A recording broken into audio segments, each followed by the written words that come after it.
I believe we are now actually live, and this is David Rovix with another episode of Fifth Estate Live, which comes to you every Tuesday at 10 a.m.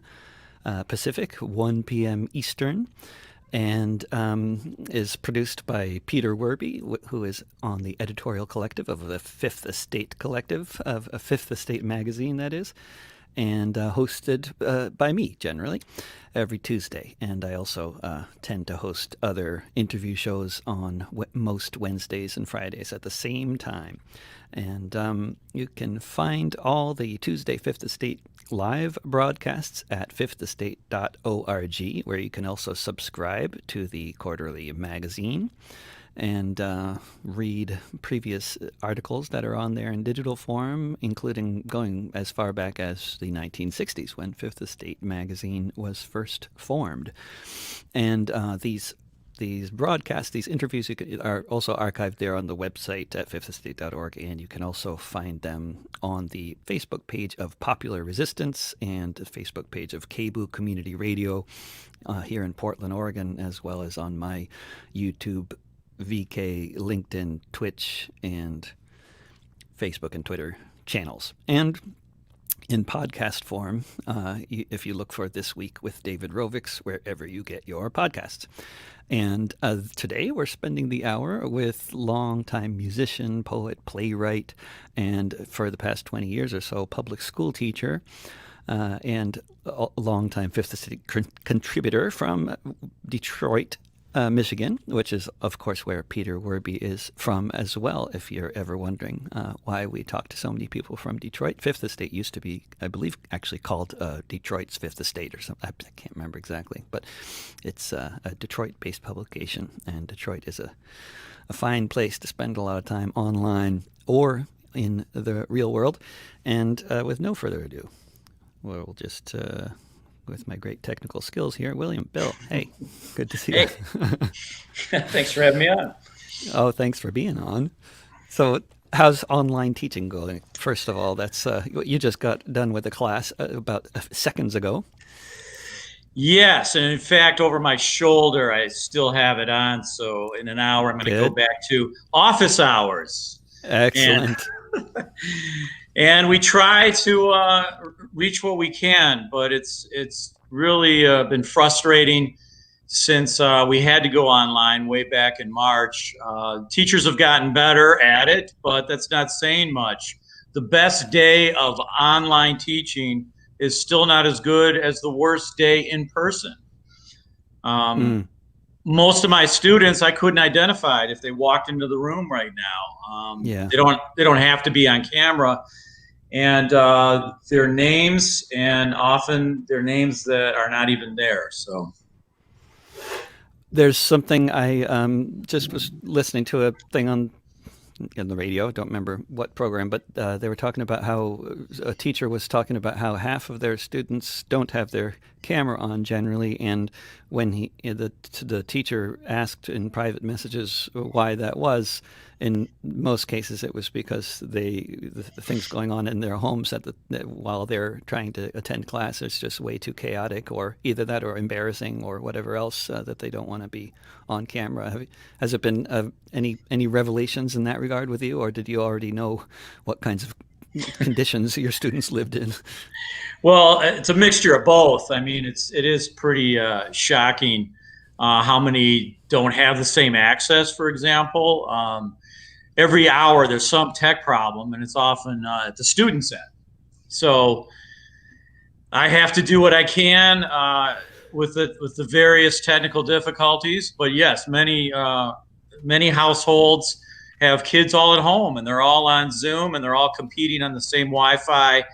And if they go on the audio, I might hear 3 or 4 different people in the room. So that's just one of many problems. Does it kind of bring home that kind of housing situation, poverty, and the housing crisis in a new way for you? Has it been sort of shocking at all, or is it too late for you to be shocked? No, I still get shocked and surprised every year that I've been teaching. It's about 24 years. I should tell people that I teach at a high school just north of Detroit, right on what's the 8 and 9 mile border of Detroit and Oak Park. And I enjoy the classroom, but I much more enjoy it in person when I'm able to have that face-to-face connection. And the kids, I think, almost unanimously also would prefer to be in person. But now some have jobs. I have kids that are at work that are tuning into my classroom, or they're driving and they shouldn't be on the phone, obviously, while they're driving. So it's just insane right now how educators are trying to juggle this, especially in poorer districts. We are the poorest district in Oakland County that's based on free lunches that the schools provide, the federal program that allows that, and free and reduced lunch, technically. And we are the most impoverished district. We're also about 98% African American, and I love that dynamic as well. Usually I'm only a Caucasian in the room, and that's exciting for me, and it always has been. And I live in Detroit, so when I go home, it's the similar dynamic where I live, and so it's just part of this community we're trying to still create and recreate every year. You teach, among other things, you teach economics. I do. And that, to me, that's fascinating, first of all, because I grew up in a very well-off county in Connecticut, third richest county in the United States, and I went to public high school there in Wilton, Connecticut, and there were no economics courses and at that school. And I mean, it just seemed, I mean, there were a lot of things they didn't teach there, and and it just seemed like almost also no courses in the law. So you go to high school and you don't learn anything about the law, and you don't learn anything about economics normally, at least at my elite public high school. And I wonder what's it like teaching economics? Because I mean, not only as an anarchist teaching economics, perhaps, but also just teaching economics, period. Because this is actually useful information for people that I imagine people can really get their heads around, like in an immediate sense, because it's like stuff that affects them sort of directly right there. It's not like abstract talking about Thomas Jefferson or whatever. Yeah, in Michigan, the only requirement as far as a class goes is government. That's the only requirement. But economics, there is a suggested recommended curriculum which focuses on, including the textbook that's offered, which focuses on all the assumed benefits of capitalism. You're really not supposed to question the system as it is. And most of the textbooks in Detroit, as well as school districts like ours, they were written before the Great Recession. And so the assumption was, capitalism's not only here to stay, but is great for everyone. And so it's a hard time to try and have my audience to relate to that, and I can't relate to it either. And we're told, well, first you have to teach about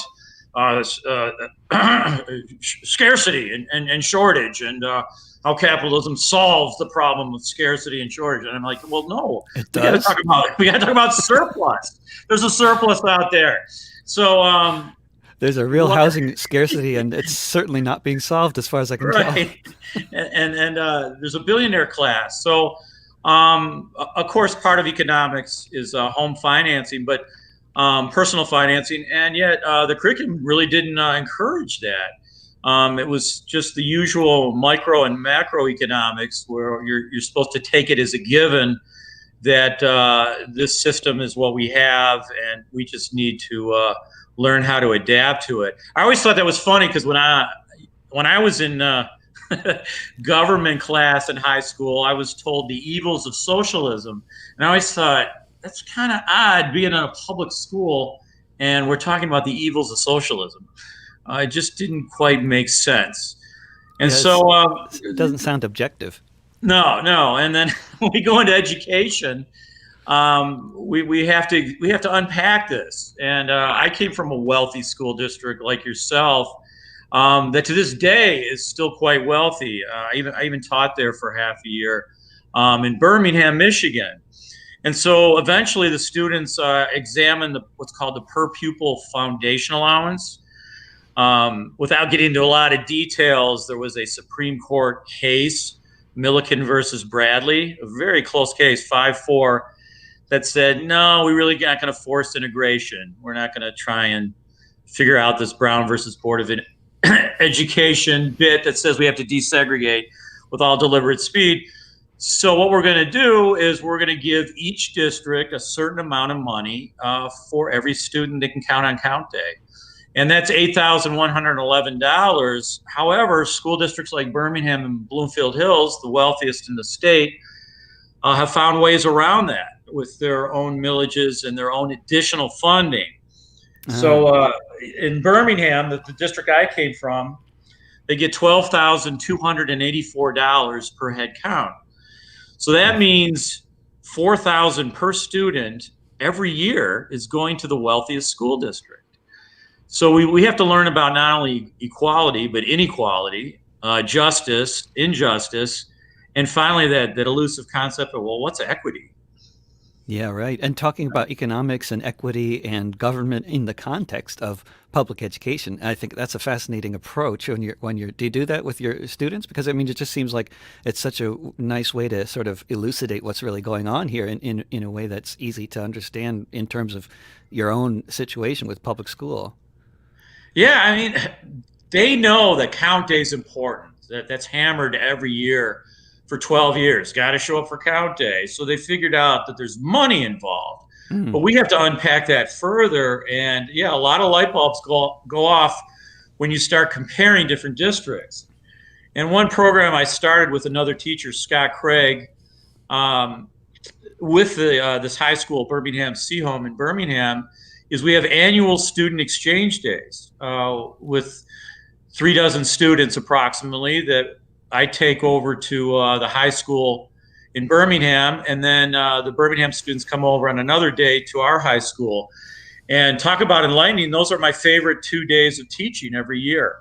And we hope to do it again if by chance the schools reopen before the school year ends. But it's just a great moment as an educator. You sit back and you have all these white students, mostly white, cross-pollinating with mostly African-American students. And the discussion gradually turns to class. And it's fascinating how that starts. What we're trying to do long-term is to hopefully have a pilot program where we do this twice a week for a whole school year. But that's going to take a lot of people to say, okay, because, you know, it's fun for one day, but I don't know about more than one. I mean, if at any time in recent history after the events of last summer, this could be a time that people in the school administrations might be willing to consider such things, or might at least be embarrassed not to consider it. But this is so many towns. Like I lived in Boston for many years, and in Boston, the town of Brookline basically seceded from the city of Boston. It's almost completely surrounded by the city of Boston, but it's its own town, and it did that in order not to have to participate in Boston public schools, so they could fund their own fancy public schools because they make a lot of money in Brookline on average. There's so many ways that they avoided the integration of the schools, but it just seems like one of the things that always strikes me when I go to Europe is how in European countries the schools tend to be funded on a national level, and so there's so much more. It's so much more of an even playing field. I mean, it's still class society, but there's much more social mobility in Europe than there is here, and I think part of that is because everybody has much better access to a much better education. Although it's not paradise by any means, but it's just even a very class divided society like England, still, like the working class has such better access to public education, which they call private, just to be confusing. Right. I have no idea how that started, but public school is private, so private school is public. But yeah. Yeah, just to compare the two high schools briefly, the school in Birmingham has a nanatorium, a very elaborate swimming pool, and they have scuba diving classes first hour. We had a great swimming pool, but it fell into disrepair.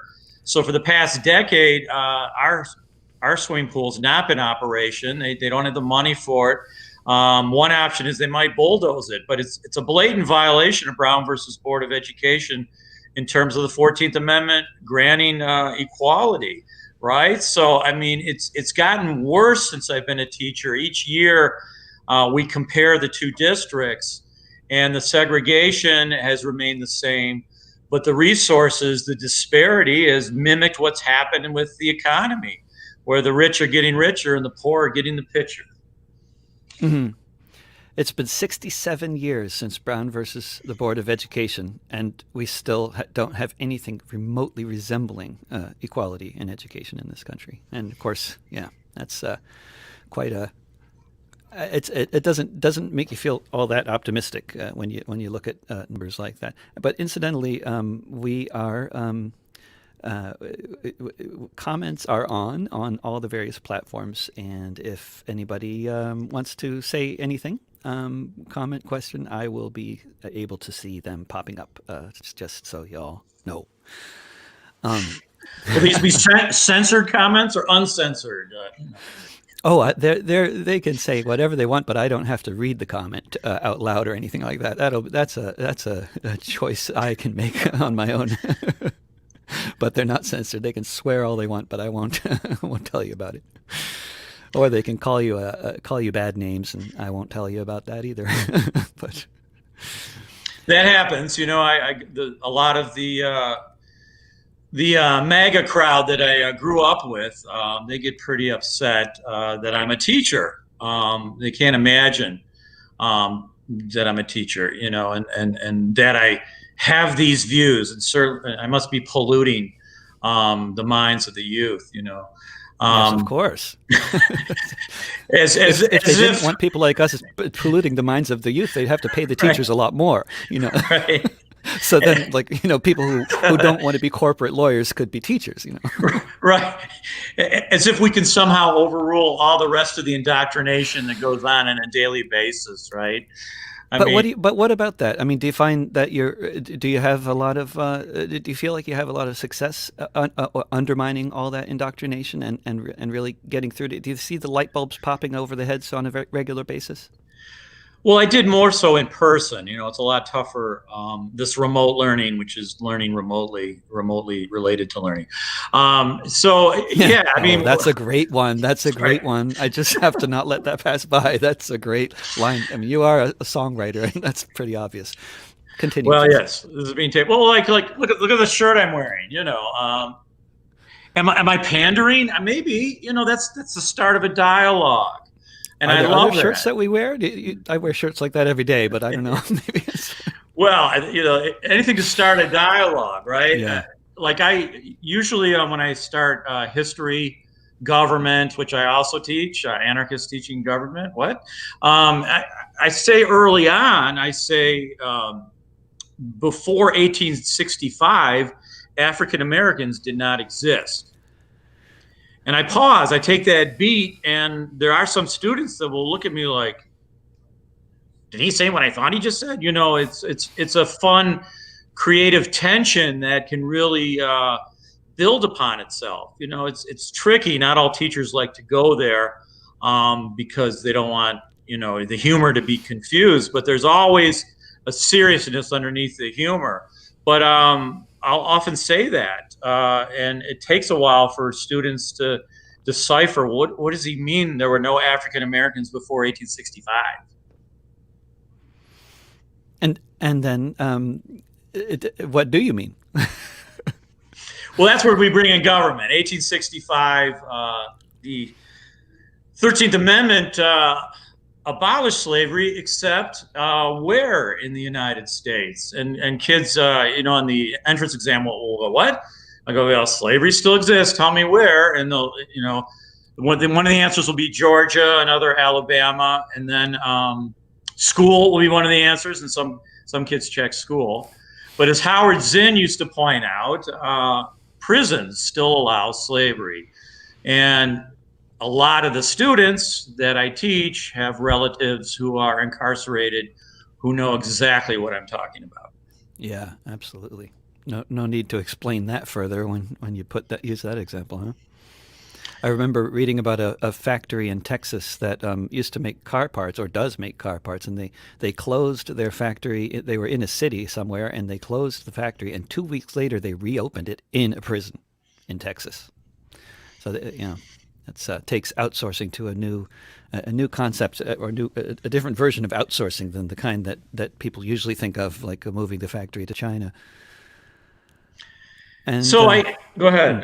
If you wanted to ask another question related to that, but I actually try to dissect racism, and we talk about four different types of racism, and I think the covert forms of racism are more difficult to try and explain and become aware of, and it's a fascinating dialogue that takes the whole semester. And institutional or systemic racism is also really difficult to try and analyze at first. But once we get going on it, we're like, oh, yeah. Like we talk about the sports. I mean, that's a common denominator reference point. And how many owners are African American, versus how many players. And the billionaire class we start dissecting in government as well as economics. So hopefully they have me for both semesters. And do you teach history at all, or is it? I do. That is. So how often do you get to mention the events of 100 years ago? It always seems to me, especially given that we're in 2021 now, that what was going on back then with the industrial workers of the world and the repression of the union, and how, to me it just seems incredibly significant. I don't know what you think of this, but it seems to me that here we are in 2021, and I'd be willing to bet that the NPR and PBS and a lot of other networks in this country will finally be telling us about the Greenwood massacre in Tulsa, Oklahoma, in great detail, and they should have been doing that for the past 100 years, of course, and this never should have been hidden history. But one thing I'd be willing to guarantee is that they will talk less than 1/50th as much, to whatever extent they talk about Greenwood. They will talk about the Battle of Blair Mountain almost not at all. It may be mentioned once, but the fact that 20,000 people lined up with a valley on either side of them in West Virginia, firing guns at each other for 3 days and nights, in order to try to liberate kidnapped miners from the town of Mingo, dozens killed in the process. The army called in. This was the second time planes dropped bombs on people. After Greenwood in the United States, the planes, the new Air Force, they dropped bombs on miners in West Virginia. But this history is, there's so much hidden history, but I often, looking at a lot of different things, it often seems like the history of class conflict is possibly the most hidden of all the histories. I don't know, what do you think of that? Absolutely. I do try to keep it more Detroit-centered, because I hope that the dialogue continues with their parents and grandparents when they get home. The starting point where I also teach a civil rights course. And the starting point for me is John Brown. I really focused on John Brown and Harriet Tubman. John Brown, who actually was in Detroit and participated in the Underground Railroad.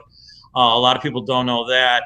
And yet, whether you're white or black, so many adults don't even know the history of John Brown. And I've been asked, who are the two most important Americans? It's a fun late night bar conversation.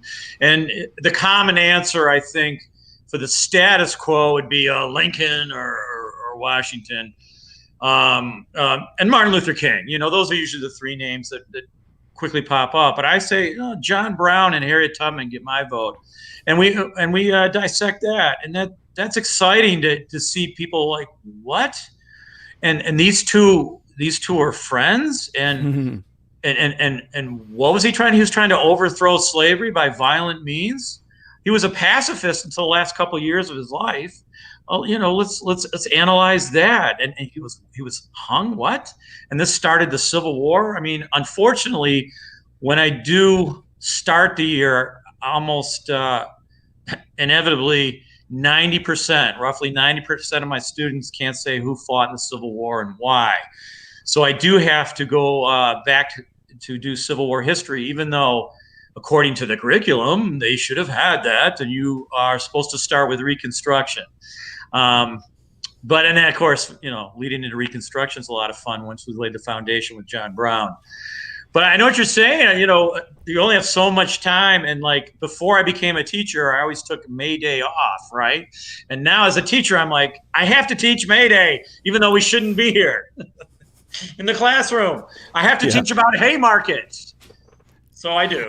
And speaking about May Day and Haymarket, Bill, can you talk about yet another, perhaps most hidden of all the hidden histories of the class conflict, the history of anarchism in the United States and the anarchist movement in the United States that was very, very large and influential 100 years ago today? Yeah, my acerbic humor, I was saying you're going to hear a story about a lynching, but it was of white people being lynched. And that is a much rarer story than what Ida B. Wells promoted. They get exposed to Ida B. Wells, which is another activist that did amazing work. But going before Ida B. Wells, yes, the Haymarket, quote, riot, police riot, and we've had many police riots in the past year that we've had to take a look at. I try to condense that in around May Day and try to explain both. It's difficult once you go off the beaten road of Democrats and Republicans. The kids will start asking, what is this? Socialism, communism, anarchism? And it takes a whole semester. So thankfully, there's artists like you that have written songs about this. That's helpful. The songs are helpful for introductory stuff. I find. I think they're a good way to introduce somebody to a topic, at least anyway. But that's what we do, right? I mean, it was only so much time, And I sometimes I read a short excerpt from Louis Ling, who was the only one who wasn't at Haymarket. But he said he wished he was there to the judge. And he was one of the people killed, hanged, right? No, he was given a dynamite cigar the night before, and he smoked that cigar, and it blew off part of his face, and it took him about 2 hours to die. So why were these people giving their life for this cause? Why was John Brown saying, I'm sorry, Frederick Douglass, but it's not working. The Underground Railroad he participated in for years. And he said, this just isn't working. We have to stop slavery, and we have to do it now. And what happened in Kansas? I mean, this is like, what happened in Bleeding Kansas? Right. I mean, the actual victory of John Brown's forces against overwhelming odds and driving the forces of slavery out of the state of Kansas. I mean, that was what an amazing chapter, which is even... I think, to the extent that people know he was hanged and that he was involved with armed resistance, they don't know that he actually succeeded in Kansas. Yeah. Did you see the Ethan Hawke miniseries that came out this year about John Brown? It was good, especially his acting. And the book it was based on, The Good Lord Brown, great book, really well done series. But the problem is they adopted the point of view of a fictional character, and that must have happened to get it produced. We'll create a freed human being who's young, who's doesn't really understand what's going on, and it fixated too much on his story, and it also made John Brown look like he's crazy. And Brown's comeback was always, no, the insanity is slavery, enslaving human beings. That's the insanity. It's not trying to stop it by any means necessary, right? Yeah. And, Malcolm X was asked, are there any white people you would recommend studying, any white people who you think are for the cause? And he would say, well, yeah, if John Brown was still alive. I mean, and King as well. I mean, King did own a firearm, by the way. He never used it, but they recognized what John Brown was striving for. And I love how this is where white and black people can meet and really start saying, okay, this history's here. Where do we go from here? There is one positive case that I always study where the police and the courts actually did their job. The Dr. Ocean Sweet case in 1925 in Detroit. It became a world famous case. Clarence Darrow was the attorney. But it was the first time in American history 11 African Americans were charged with murder one, and a lynch mob was going to kill them because they were defending their home, and they had killed one of the mobsters out in the mob and wounded another, and yet the police actually did their job and escorted them away from the mob. Of course, they charged them with first-degree murder, but they were found not guilty after 2 mistrials. So there are examples that we can work from where the system does work once in a while, and that's a great one that I try to cover every year. And I hope whatever teachers take this after I finish, we'll keep including this in the quote curriculum. So just to mention to folks out there, you are tuned to Fifth Estate Live, which comes to you every Tuesday at 10 a.m. Pacific, 1 p.m. Eastern. You can find all the archived, both video and audio versions of the broadcast at fifthestate.org, where you can also subscribe to the quarterly Anarchist magazine. Currently, the current winter issue is the Anarchist Review of Books, and it's been in the Postal Service for weeks now and has not arrived in anybody's mailboxes, but it's Right. it's on their way if you're a subscriber. What about Martin Luther King? I think since the uprising began on May 25th,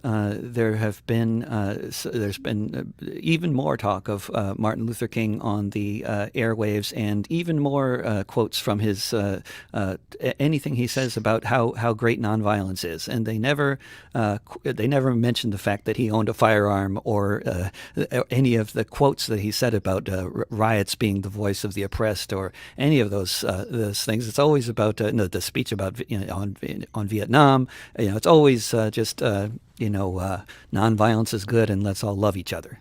Yeah, Put him into context. How do you put him into context? right. The first thing I try to do is I say, okay, tell me what you know about Martin Luther King. And there's the stock answer, there's the I Have the Dream speech for brotherhood and sisterhood. And that's about it. Of course, he was assassinated. They don't know, understandably, because this is how our school systems have been for decades, this idea of covert systemic racism that King tried to confront. He was most frustrated in Chicago, of all places, saying that racism was worse than Mississippi. I mean, Malcolm X also agreed with him on this, that the open Southern racism was a lot more easy to confront because it's right in your face. But the Northern racism is backstabbing. And King he feared for his life in Chicago when he went on a march that he had to end early because he was getting pelted with bricks and firecrackers and whatnot. So, what did King kept fighting about the last couple of years of his life? I ask, why was he in Memphis? And most people say, well, they talk about racism, but they don't talk about militarism, that he was a strong advocate for getting out of Vietnam and an economy based on militarism. And of course, consumerism, consumption. So you had these three evils, this three-headed monster of capitalism, militarism, and racism that work together. And he was also really taking on capitalism and really involved with organizing unions. And the Poor People's March is another thing that's just written out as history, isn't it? I mean, what the intentions were before you got assassinated of the Poor People's March on Washington.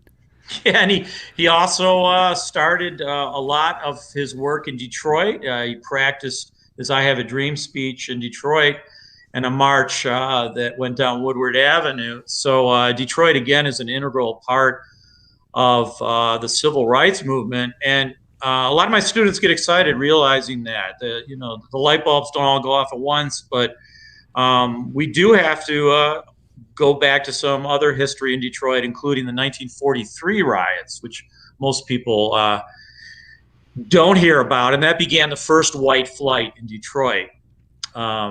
which happened right after the 43 riots and the end of World War II. And it kind of happened in three stages in Detroit and in most cities. The first stage of a white flight is the people move their home. They relocate their home, but they still have their business in the city, and they still have their church, their religious affiliation is still in the city. So the second white flight is when the businesses get moved out. And of course, that was from the 1967 riots in Detroit, where there was a huge population loss, not just in people living in Detroit, but in businesses operating there, mostly white-owned businesses. And then finally, the churches are the last to go. And my parents followed that white flight playbook to the letter. And Detroit is now becoming gentrified in certain areas. So I try, if I can, to take a field trip that combines both, including the flashpoint for the '67 riots. And that's a fascinating field trip that last couple of years we actually took with some Birmingham students. So we had the suburban white students on the bus that they thankfully supplied. And we went to the good and the bad and the ugly of Detroit. And again, those are moments where it's just great to be an educator instead of a folk singer. Yeah, talk about that, would you? Because that's you're a musician and a poet and a playwright, and I didn't realize you were a playwright, but until very recently. But you, well, there's that poem that you wrote that Peter really liked, which I also am very fond of, and I'd love to get you to do that at some point. But when you actually were in a band up until '99, right? In which you were doing that, and before you got into school teaching, and it's an interesting time to stop being stop doing. I don't know if you stopped doing gigs or if you stopped really working on the whole band thing, but '99 was like the last year that it was from my experience, a great time to be a musician, and things started going downhill after that with, I mean, as much as there are good sides to the internet, it's been very destructive, and especially since the onset of entities like Spotify and all that, it's been devastating for the vast majority of musicians around the world, and you didn't have to experience that apparently if you stopped at '99. but Well, I saw people like you perform, and I said, "You got it. I don't." No, it's complicated. Is it? I realized the value of having health insurance at some point. When you're in your 20s or 30s, you don't really care about health insurance. You don't care. Yeah. You don't care about that. I was also disappointed that the venues I played at, how much work I put into the lyrics, you couldn't hear the words. It was like singing into the Burger King drive-thru or something. And I started to shift to the theater actually in the late '80s. I started to do a slow pivot. And I noticed that in theater and plays, the audience came to hear you. They weren't there to drink and hit on the person next to them. So that was also part of it. So I thought, after 10 years of being a punk rocker, I'll go back to school. And so I went back to school and reluctantly, slowly got a teaching degree. I mean, for a while, it was fun to be a substitute teacher and still, do the gig scene and not have to worry about grading papers or anything like that. But eventually, after about 20 years, and I'm glad I got out before the internet, because I don't even know how one promotes himself now with so much competition out there. I decided the theater was a better place for my artistic pursuits. Yeah. It sounds bombastic and pompous enough. I don't know if it was a better, if it was, was it a better place to go? What did you find a listening audience or easier to kind of cut through the noise? Yeah, I also discovered monologues. So I have one YouTube video, that's it. But it's a monologue that I did at the African American Museum of Natural History. And I love that. In the moment feedback when you're not just telling jokes, but you're telling stories that have a point and hopefully the audience gets it. The one story I tell about is when I was robbed at gunpoint and the front lawn of where I've lived for the past 15 plus years. And great location to great make you feel really location. good about going home. Yeah. Right. And my two boys were inside with my wife at the time. They didn't know what was going on. But I ended up getting pistol whipped because I only had $2 on me. I think my three assailants decided it wasn't worth it. I was asking them, "Are you gonna shoot me for $2? Because that's all I got." But I did get pistol whipped out of that, so I had quite an ugly welt on my face and my head. And I went to school the next day and then taught. So it was continuing this dialogue.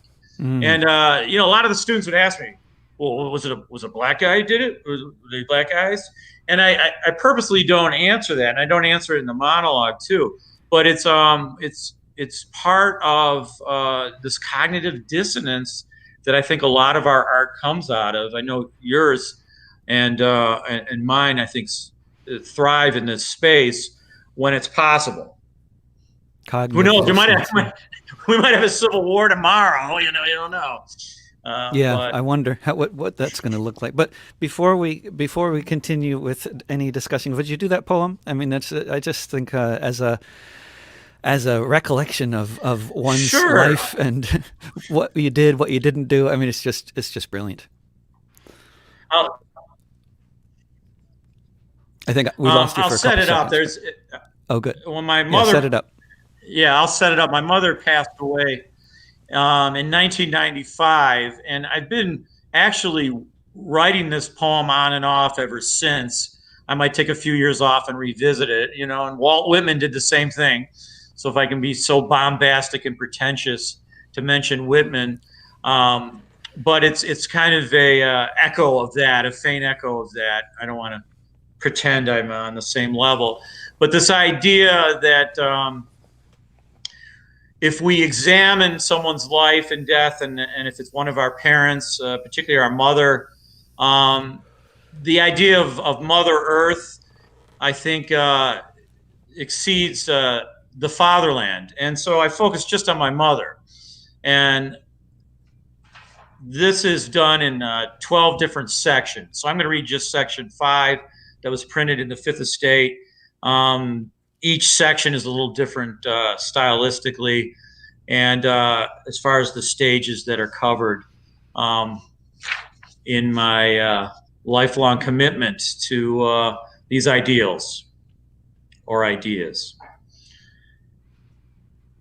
Mother, it is time you knew I am guilty of the following charges: attempting to lead an unarmed insurrection, 33 unpaid parking tickets to date, compulsive jaywalking, second helpings with my fingers, embezzlement of milk money for 45 RPM records, forced humor, passing on sensitive information, compromising national security, putting my elbows up on my lover's table, aiding and abetting Sacco and Vanzetti after the fact, conspiracy to simultaneously overthrow all governments, incorporating nonprofit anti-corporations, persistent, typically insatiable sexual obsessions, self-indulgent laughter, shoplifting at only the finest luxury superstores, disorderly conduct and orderly misconduct, embezzlement of hot lunch money for 33 RPM records, inciting riots while skipping school, transporting explosive material over state lines, reading while driving, drinking past my bedtime, sleeping on the job, falsifying documents in the name of the board, unfulfilled erotic desire with various genders, repeated refusal to stand for national anthems, harboring a beautiful fugitive, philandering with my mouth full, eating my homework, tampering with evidence, intimidating witnesses, lying under growth, impersonating an actor, losing a sock and blaming it on you, coveting my neighbor's sister, killing a television in self-defense, disturbing the war, throwing spitballs in the COINTELPRO League, dumping compost on the freeway, prolonged indecent exposure without sunscreen, destruction of municipal property after discovering the meter maid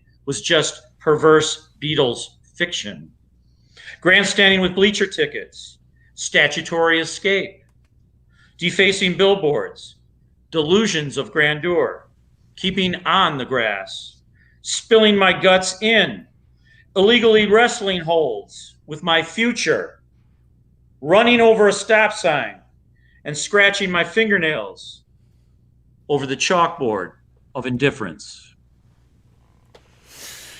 The chalkboard of indifference. I love leaving us with that terrible sound in our heads. It's excellent. And yeah, the kids still don't like it if you scratch your fingers on the chalkboard. They still don't like that. The kids, yeah, they still don't like it.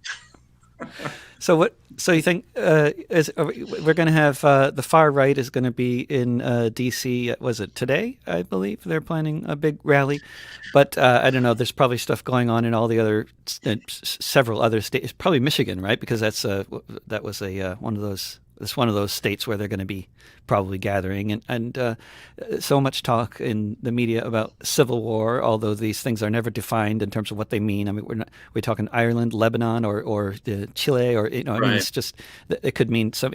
People think of the U.S. Civil War. We're certainly not going to be having any kind of civil war like that.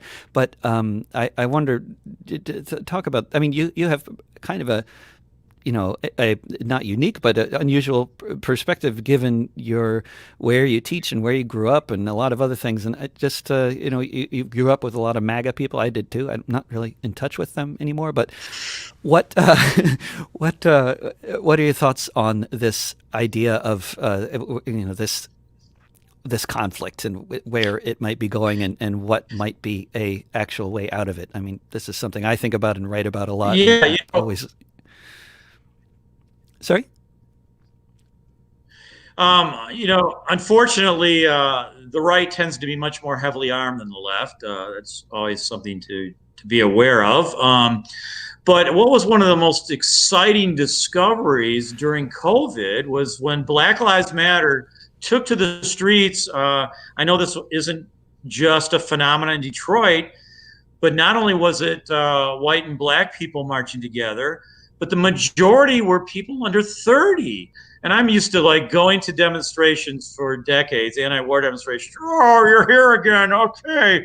Oh, gosh. We were old people, it seemed like. And where were the young people? Were they all home on their cell phones, moving their thumbs, but not moving their feet? And then I was like, wow, we are the minority now, us older guys. And that was exciting to see. Even with masks on, you could tell there was a lot of youthful energy that I hadn't seen in a long time. And those are teachable moments, not just for students, but for teachers like me. And I hope that will continue when the smoke clears tomorrow, because Black Lives Matter is not just something we talk about in a presidential election year. So that's been the past year to realize that if the circumstances are right, the youth is still not too passive. They're still not too domesticated to just try to watch it on the couch, on their cell phone. So I think we're going to see more of that.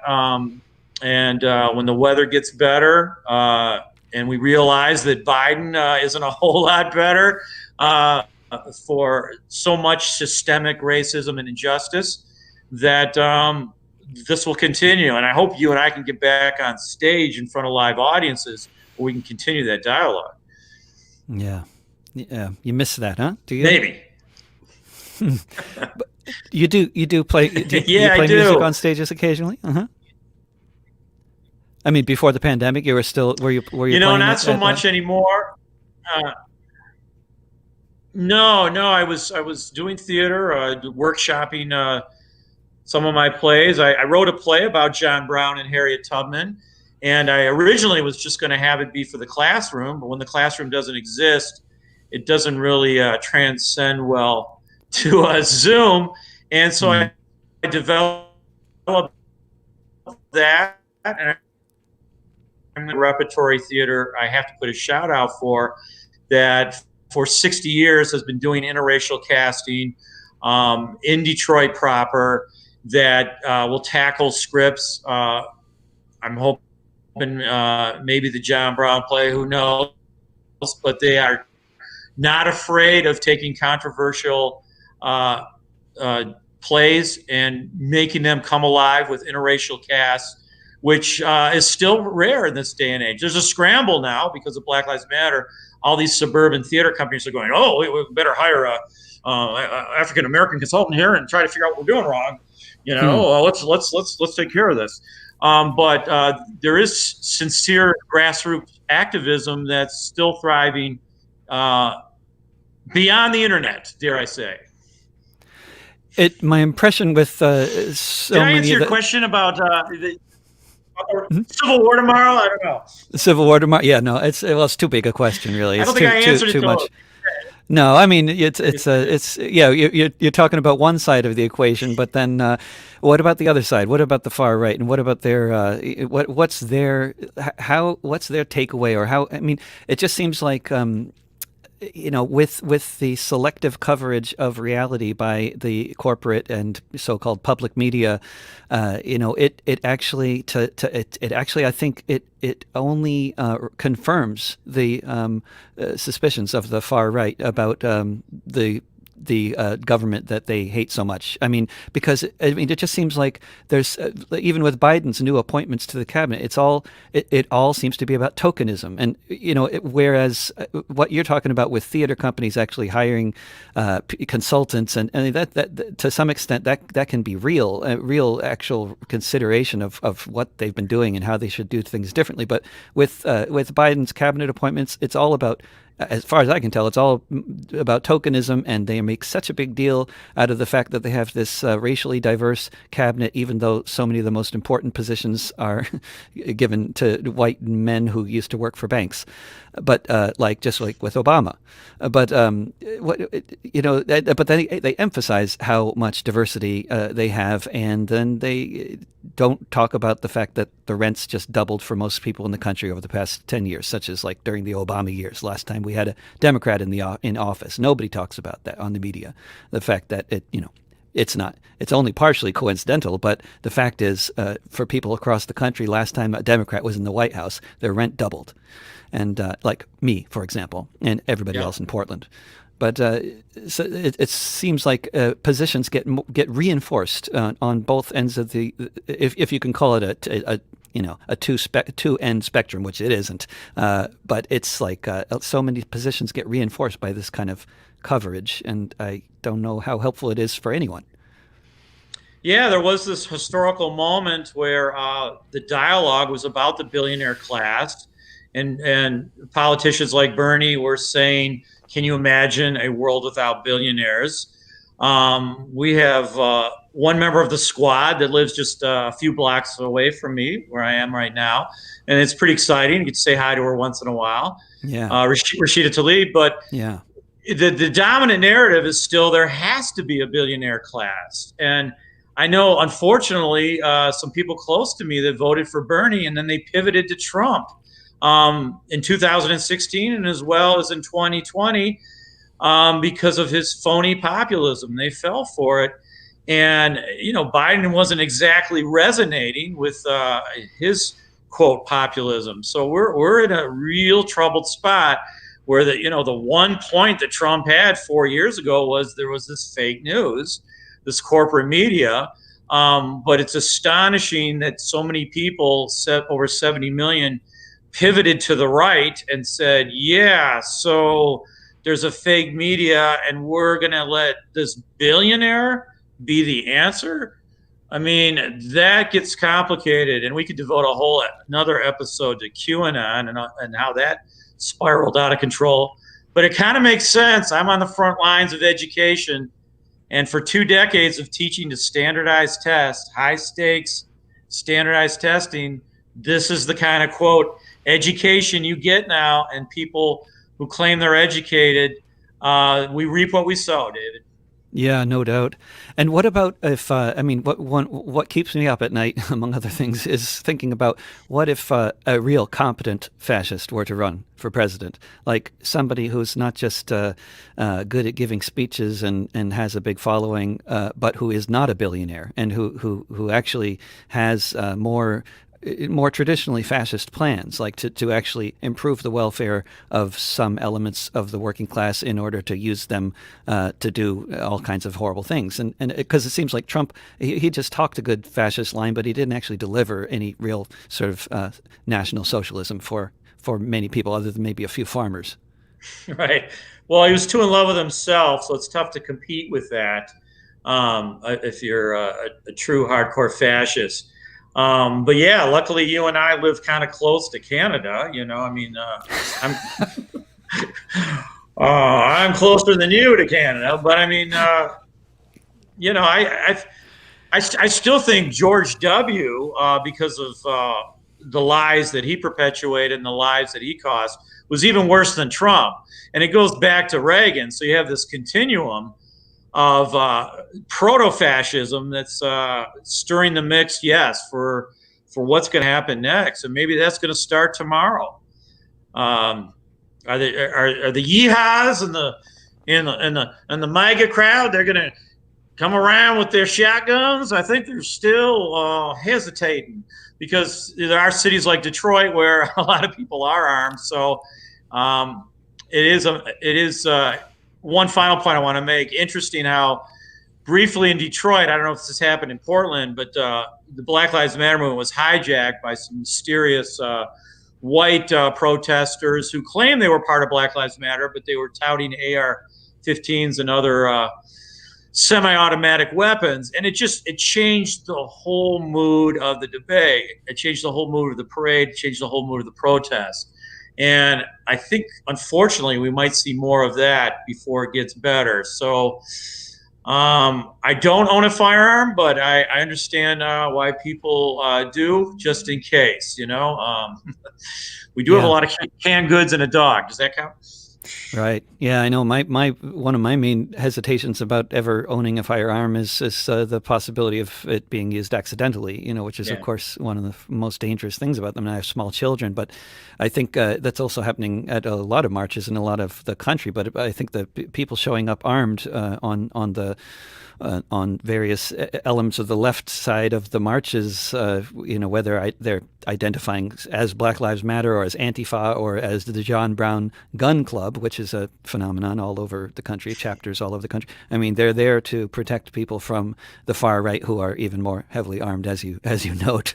But it's a slippery slope when you got all these. I mean, there's supposed to be marches, and what's a march if everybody's armed? I mean, that's just like, this is not the whole idea. I mean, okay, then Right. this is something else. This isn't a march. Right. King had Not his sure gun, what but it is, but Martin Luther King kept his gun at home. He didn't march with it.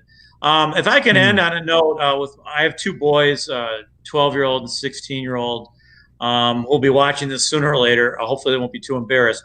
But they asked me, what's Dad? You teach government history. What do you think's the most important about democracy? They're learning about democracy, and I tell them, well, it's not the Second Amendment, the right to own arms, or even the First Amendment, free speech, although that's really important, and to be free from religion. But I talk about the 14th Amendment because education didn't exist until the 14th Amendment tried to say, yes, we need to have equality.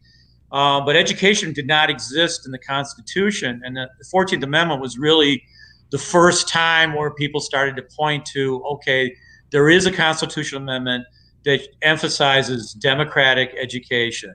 So in the end, that's what I say our best weapon is trying to educate those who are going to be the leaders against the billionaire class. Because the billionaire class, they're taking their kids to private schools, not public schools.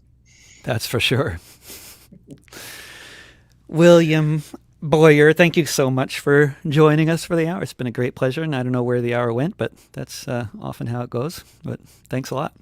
Thank you. I hope to continue the dialogue with you somehow, and I'm really grateful for having me on this hour. Thank you. Talk to you soon. All right. And thanks everybody for tuning in to this discussion on Fifth Estate Live with William R. Boyer, poet, playwright, public school teacher from Detroit, Michigan.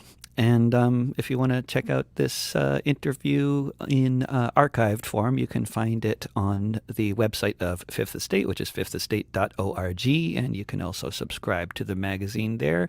And you can also find it in the video section of the Facebook pages of Popular Resistance, as well as Cebu Community Radio, my YouTube channel, among other places, and in podcast form if you look for This Week with David Rovics, wherever you get your podcasts. I won't be doing a podcast tomorrow, interview tomorrow, because I'm going to the dentist, but I'll be back next week with more. Okay, take care, everybody. Remember, don't pay the rent. Mutual aid will get us through.